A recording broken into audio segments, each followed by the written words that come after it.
दोस्तों, अगर आप 90 के दशक से फुटबॉल देखते आ रहे हैं तो मुझे पूरी उम्मीद है कि आप इस खिलाड़ी से तो जरूर वाकिफ होंगे, जिन्होंने अपनी शानदार खेल और शांत स्वभाव से सभी को अपना मुरीद बना लिया था। उनकी करिश्माई खेल की बदौलत ही उनका देश पहली बार वर्ल्ड चैंपियन का ताज अपने नाम करने में कामयाब रहा।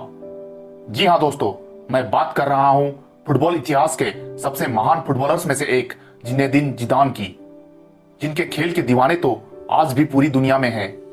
तो चलिए आज बात करते हैं इस महान सितारे की जिंदगी और करियर के बारे में।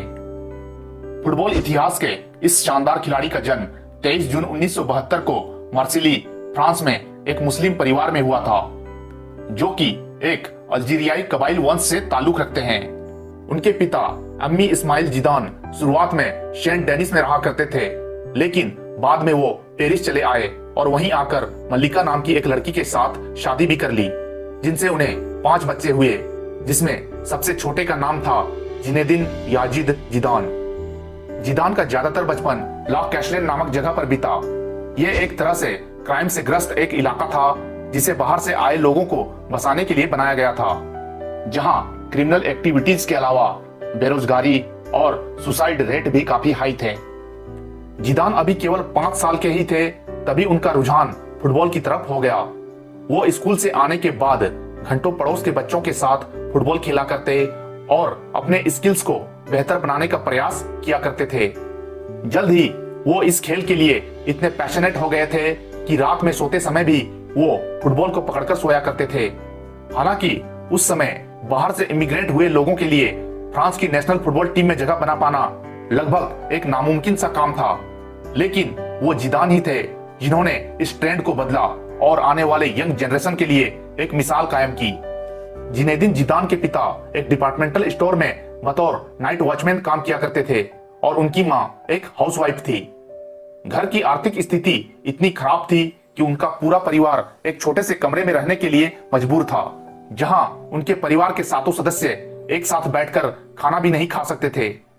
परिवार की ऐसी दुर्दशा को देखने के बाद ही छोटे जिदान ने काफी कम उम्र में ही यह फैसला कर लिया था कि वो अपने टैलेंट की बदौलत अपने परिवार की आर्थिक स्थिति को बेहतर बनाएंगे।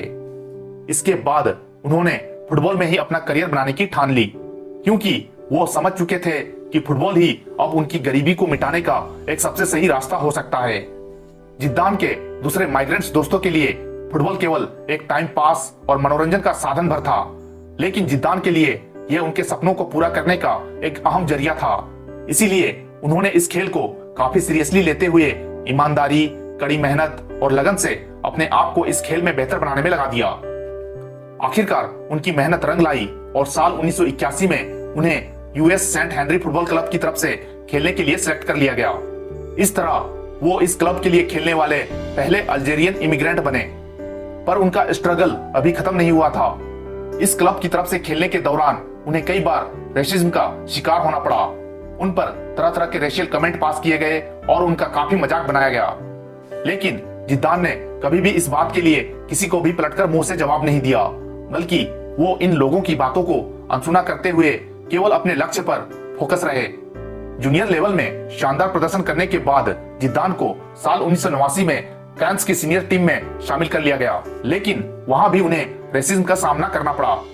पर इस बार जिदान का सब्र का बांध टूट गया था और इसीलिए उन्होंने उन पर कमेंट पास करने और गाली देने वालों के खिलाफ आवाज उठाना शुरू कर दिया। इस कारण कई बार तो उनका इन लोगों के साथ हाथापाई भी हो गई थी, जिसकी वजह से उन्हें कई बार सजा के तौर पर क्लीनिंग का काम भी करना पड़ा था। हालांकि इन सब के बावजूद क्लब के चेयरमैन जिदान के टैलेंट से काफी प्रभावित थे।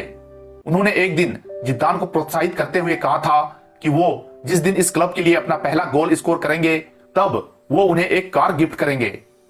10 फरवरी 1991 को नैंटेस के खिलाफ खेलते हुए जिदान ने इस क्लब के लिए अपना पहला गोल करने में सफलता हासिल की, जिसकी मदद से कैंस की टीम यह मैच 2-1 से जीतने में कामयाब रही थी। जिसके बाद क्लब के चेयरमैन ने उन्हें एक ब्रांड न्यू कार तोहफे में दे दी थी, जैसा कि उन्होंने वादा किया था। इसी दौरान जिदान फ्रांस के अंडर 17, अंडर 18 और अंडर 21 टीम की तरफ से भी खेलते हुए अपनी प्रतिभा को धीरे धीरे दुनिया के सामने ला रहे थे। आखिरकार क्लब और जूनियर लेवल पर किए गए उनके उम्दा प्रदर्शन पर फ्रांस की नेशनल टीम के ऑफिशियल्स की नजर पड़ी। इस तरह उन्हें साल 1994 में फ्रांस की नेशनल टीम में भी एंट्री मिल गई। फिर 17 अगस्त 1994 को चेक रिपब्लिक के खिलाफ एक फ्रेंडली मैच में खेलते हुए जिदान ने इंटरनेशनल फुटबॉल में अपना कदम रखा, जहां उन्होंने 2 गोल स्कोर करते हुए फ्रांस की टीम को यह मैच ड्रॉ कराने में अपना अहम योगदान दिया। क्योंकि फ्रांस में जन्मे और साथ ही अल्जेरियन मूल के होने की वजह से जिदान के पास चॉइस थी कि वो किसी भी एक देश की टीम की तरफ से फुटबॉल खेल सकते थे, और उन्होंने अल्जीरिया को छोड़कर फ्रांस के लिए खेलने को तरजीह दी।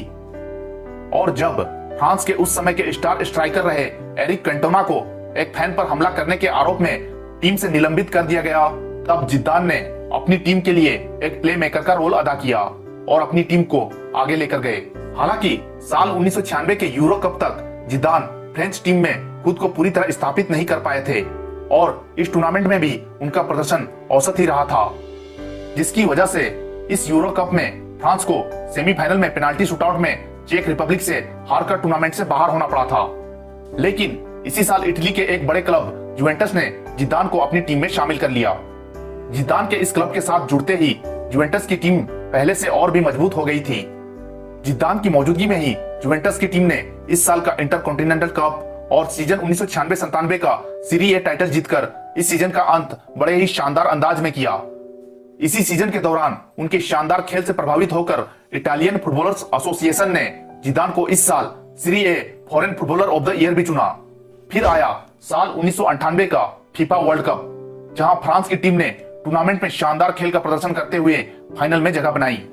हालांकि टीम के इस फाइनल तक के सफर में जिदान ने अपनी टीम के लिए कई शानदार मौके बनाए और साथ ही गोल करने में असिस्ट भी किया, लेकिन वो खुद एक भी गोल स्कोर नहीं कर सके। फाइनल में फ्रांस का मुकाबला था विश्व की नंबर 1 टीम ब्राजील से, लेकिन रोमांच से भरे इस फाइनल मुकाबले में जिदान का खेल एक अलग ही लेवल पर था। उन्होंने इस शानदार मुकाबले में ब्राजील के सभी प्रयासों को ध्वस्त करते हुए 27वें और 46वें मिनट में अपनी शानदार हेडर की मदद से 2 गोल करते हुए फ्रांस को 2-0 की बढ़त दिला दी, जिसकी बदौलत अंत में फ्रांस ने ब्राजील को 3-0 से हराकर इस साल के वर्ल्ड चैंपियन का ताज अपने नाम किया। वर्ल्ड कप फाइनल में किए गए अपने हीरोइक परफॉर्मेंस की वजह से अब जिदान फ्रांस के नेशनल हीरो बन चुके थे और हर तरफ लोगों की जुबान पर केवल उनके ही चर्चे थे। इसी साल फ्रांस सरकार ने जिदान को देश के सबसे प्रेस्टिजियस अवार्ड्स में से एक लेजन ऑफ ऑनर देकर भी सम्मानित किया। इसी साल वो FIFA world player of the year भी चुने गए। इसके बाद बारी थी साल 2000 के यूरो कप की, जहां जिदान ने एक बार फिर अपने शानदार खेल का प्रदर्शन करते हुए फ्रांस को यूरो कप का टाइटल दिलाने में अपनी एक अहम भूमिका निभाई। टूर्नामेंट के अंत में वो best player of the tournament के अवार्ड से भी नवाजे गए। साल 2001 में जिदान ने वर्ल्ड रिकॉर्ड फी 150 बिलियन इटालियन लीरा पर रियल मैड्रिड क्लब के साथ 4 साल का कॉन्ट्रैक्ट साइन किया। इस क्लब के लिए खेलते हुए जिदान ने अपने शानदार खेल की बदौलत पहले ही सीजन में रियल मैड्रिड को यूएफए चैंपियंस लीग का टाइटल दिलाने में अपनी अहम भूमिका निभाई और फाइनल में बेयर लेवरकुसेन के खिलाफ उनके द्वारा 18 यार्ड की दूरी से किए गए गोल को याद करके तो आज भी फुटबॉल प्रेमी रोमांचित हो उठते हैं। इतना ही नहीं, जिदान द्वारा किए गए उस गोल को आज भी चैंपियंस लीग हिस्ट्री के सबसे शानदार गोल में से एक माना जाता है। उनकी मौजूदगी में ही रियल मैड्रिड की टीम सीजन 2002-03 के ला लीगा टाइटल की विजेता भी बनी। David Beckham, Ronaldo, Roberto Carlos, Luis Figo और जिदान की मौजूदगी में रियल मैड्रिड क्लब का उस दौर में एक अलग ही रुतबा हुआ करता था और इन पांचों के होते हुए रियल मैड्रिड को हरा पाना किसी भी टीम के लिए एक चुनौती भरा काम था। बहरहाल इस क्लब के लिए खेलते हुए अपने फाइनल सीजन में जिदान को बिना ट्रॉफी के ही संतुष्ट होना पड़ा, लेकिन जाते जाते भी वो सेविल्ला के खिलाफ हैट्रिक बनाते हुए रियल मैड्रिड को इस मैच में 4-2 से जीत दिलाकर अपने फैंस के लिए एक यादगार लम्हा छोड़ गए। वो सीजन के एंड में 9 गोल के साथ रियल मैड्रिड की तरफ से सेकंड हाईएस्ट गोल स्कोरर भी थे। साल 2006 का फीफा वर्ल्ड कप जिदान का आखिरी वर्ल्ड कप था। जिदान की भी पूरी कोशिश थी कि वो जाते जाते फ्रांस को एक बार फिर वर्ल्ड चैंपियन का ताज पहनाकर ही फुटबॉल को अलविदा कहे। फ्रांस ने भी इस वर्ल्ड कप में धीमी लेकिन सधी हुई शुरुआत करते हुए पहले क्वार्टर फाइनल में जगह बनाई, फिर क्वार्टर फाइनल में ब्राजील और सेमीफाइनल में पुर्तगाल जैसी मजबूत टीम को हराते हुए एक बार फिर फाइनल में पहुंची, जहां उनका मुकाबला था इटली से। लेकिन अपने इंटरनेशनल करियर के इस आखिरी अहम मुकाबले में भी जिदान ने 7वें मिनट पर पेनाल्टी के जरिए गोल करते हुए अपनी टीम को वर्ल्ड चैंपियन बनने के काफी करीब पहुंचा दिया था। लेकिन मैच के बीच में ही इटली के फुटबॉलर मार्को मैट्राजी ने जिदान को कुछ ऐसा कह दिया जिससे अमूमन शांत रहने वाले जिदान भी अपना आपा खो बैठे और एक हेडबट मैट्राजी के सीने पर जड़ दिया, जिसके बाद जिदान को रेफरी ने रेड कार्ड दिखाकर बाहर कर दिया। जिदान के बाहर होते ही फ्रांस का दूसरी बार वर्ल्ड चैंपियन बनने का सपना भी टूट गया। इस घटना के साथ ही फुटबॉल जगत के इस महान मिडफील्डर ने हमेशा के लिए फुटबॉल को अलविदा कह दिया। हालांकि जाते जाते भी वो इस वर्ल्ड कप के बेस्ट प्लेयर का खिताब अपने नाम करते गए। वो अपने पूरे फुटबॉल करियर के दौरान 3 बार FIFA world player of the year चुने गए और 1 बार बैलोन डियोर का खिताब अपने नाम करने में कामयाब रहे। फुटबॉल से रिटायरमेंट लेने के बाद साल 2014 में वो रियल मैड्रिड वापस लौटे, जहां उन्होंने रियल मैड्रिड की B team Real Madrid Castilla के कोच का पदभार संभाला। जनवरी 2016 में उन्हें रियल मैड्रिड क्लब का हेड कोच और मैनेजर अपॉइंट किया गया। अपनी लीडरशिप में जिदान रियल मैड्रिड क्लब को एक नई ऊंचाइयों पर लेकर गए। बतौर कोच और मैनेजर अपनी शुरुआती 3 सीजन में ही जिदान ने रियल मैड्रिड को लगातार 3 बार चैंपियंस लीग टाइटल, 2 बार यूएफए सुपर कप, 2 बार फीफा क्लब वर्ल्ड कप और 1 बार ला लीगा का टाइटल दिलाकर यह साबित कर दिखाया कि वो एक महान फुटबॉलर होने के साथ साथ एक महान कोच भी है। उनके इस शानदार कोचिंग रिकॉर्ड को ध्यान में रखते हुए साल 2017 में फीफा ने जिदान को बेस्ट फीफा मेंस कोच के अवार्ड से भी सम्मानित किया।